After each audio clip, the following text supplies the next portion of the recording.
Embora tivesse sido imediatamente posta a ridículo pelos jornais da concorrência, que haviam conseguido arrancar a inspiração dos seus redatores principais os mais diversos e substanciosos títulos, algumas vezes dramáticos, líricos outras, e, não raro, filosóficos ou místicos, quando não de comovedora ingenuidade, como tinha sido o caso daquele diário popular que se contentou com a pergunta: e agora? Que irá ser de nós? Acrescentando como rabo da frase o alarde gráfico de um enorme ponto de interrogação. A já falada manchete Ano Novo, Vida Nova, não obstante a confrangedora banalidade, caiu como uma sopa no mel em algumas pessoas que, por temperamento natural ou educação adquirida, preferiam, acima de tudo, a firmeza de um otimismo mais ou menos pragmático, mesmo se tivessem motivos para suspeitar de que se trataria de uma mera e talvez fugaz aparência. Tendo vivido, até estes dias de confusão, naquilo que haviam imaginado ser o melhor de todos os mundos possíveis e prováveis, descobriam, deliciados, que o melhor, realmente o melhor, era agora que estava a acontecer, que já o tinham ali mesmo, à porta de casa, uma vida única, maravilhosa, sem o medo cotidiano da rangente tesoura da parca, a imortalidade na pátria que nos deu o ser, a salvo de incomodidades metafísicas e grátis para toda a gente, sem uma carta de prego para abrir a hora da morte. Tu para o paraíso, tu para o purgatório, tu para o inferno. Nesta encruzilhada se separavam, em outros tempos, queridos companheiros deste vale de lágrimas chamado Terra. Os nossos destinos no outro mundo.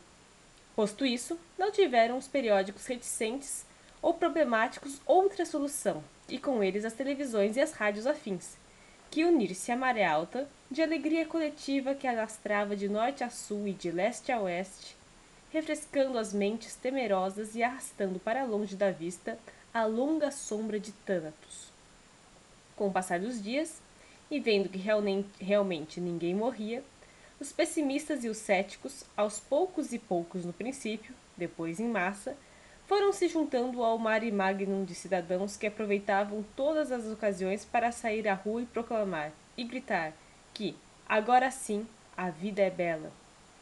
Um dia, uma senhora em estado de viúva recente, não encontrando outra maneira de manifestar a nova felicidade que lhe inundava o ser, e se bem que com a ligeira dor de saber que não morrendo ela, nunca mais voltaria a ver o pranteado defunto, lembrou-se de pendurar para a rua, na sacada florida da sua casa de jantar, a bandeira nacional. Foi o que se costuma chamar meu dito, meu feito. Em menos de 48 horas, o embandeiramento alastrou a todo o país. As cores e os símbolos da bandeira tomaram conta da paisagem, com maior visibilidade nas cidades pela evidente razão de estarem mais beneficiadas de varandas e janelas que o campo. Era impossível resistir a um tal fervor patriótico, sobretudo porque, vindas não se sabia donde, haviam começado a difundir-se certas declarações inquietantes, para não dizer francamente ameaçadoras, como fossem, por exemplo, quem não puser a imortal bandeira da pátria à janela da sua casa não merece estar vivo. Aqueles que não andarem com a bandeira nacional bem à vista é porque se venderam à morte. Junte-se a nós, seja patriota, compre uma bandeira, compre outra, compre mais outra. Abaixe os inimigos da vida, o que lhes vale a eles é já não haver morte. As suas eram um autêntico arraial de insígnias desfraldadas, batidas pelo vento. Se este soprava, ou, quando não, um ventilador elétrico colocado a jeito fazia-lhe as vezes. E se a potência do aparelho não era bastante para que o estandarte virilmente drapejasse, obrigando-o a dar aqueles estalos de chicote que tanto exaltam os espíritos marciais, ao menos fazia com que ondulassem honrosamente as cores da pátria. Algumas raras pessoas, a boca pequena, murmuravam que aquilo era um exagero, um despropósito, que mais tarde ou mais cedo não haveria outro remédio que retirar aquele bandeiral todo.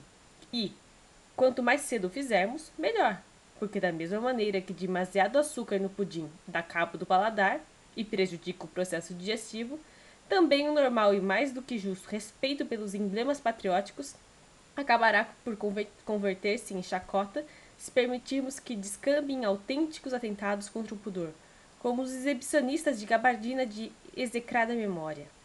Além disso, diziam, se as bandeiras estão aí para celebrar o fato de que a morte deixou de matar, então de duas uma, ou as retiramos antes de que com a fartura comecemos a embirrar com os símbolos da pátria, ou vamos levar o resto da vida, isto é, a eternidade, sim, dizemos bem, a eternidade, a mudá-los de cada vez que o apodreça a chuva, que o vento os esfarrape ou o sol lhes coma o colorido. Eram pouquíssimas as pessoas que tinham a coragem de pôr assim, publicamente, o dedo na ferida. E um pobre homem houve que teve de pagar o antipatriótico desabafo com uma tarefa que, se não lhe acabou ali mesmo com a triste vida, foi só porque a morte havia deixado de operar neste país desde o princípio do ano.